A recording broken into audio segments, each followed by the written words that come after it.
prefix protocol. Options Greeks. This is Carlisle with Computer Programming University.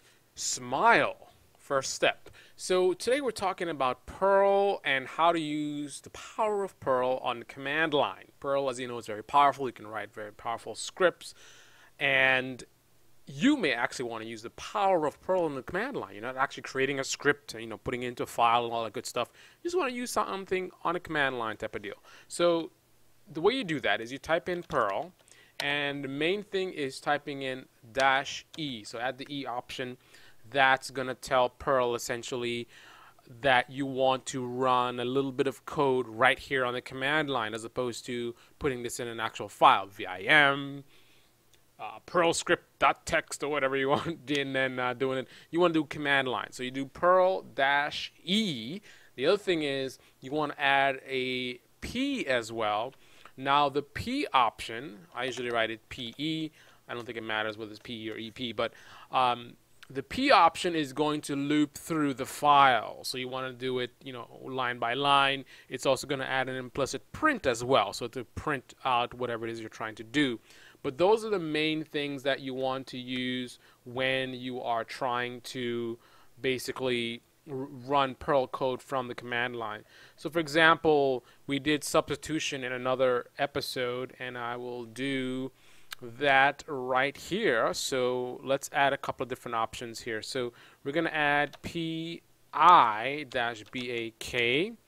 and then we need to add our -E option, of course. That's going to allow us to run this from the command line. And now let's do our substitution. So we're going to do command is S, and let's change, let's change U to O. And let's close that there.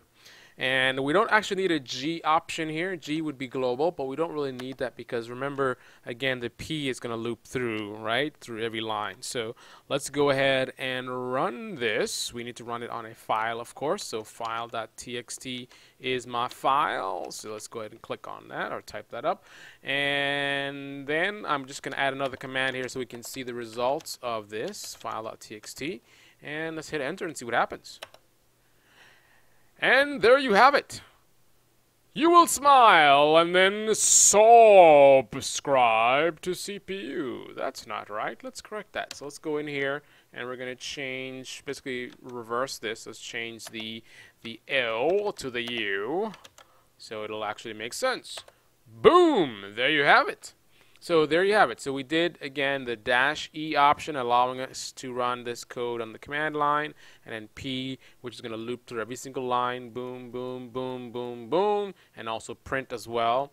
There's an implicit print with the when you use the -P option, and then we have the I, which is replacing it. There's going to be a backup file. So if you take a look here, ls-ltr, we'll see there's a file .txt.bak, and if we do a diff between those two files, let's do file.text, and let's add file.text.bak, and let's see what the difference is. So as we can see, one has the old mistake that we had before, and here has the current corrections.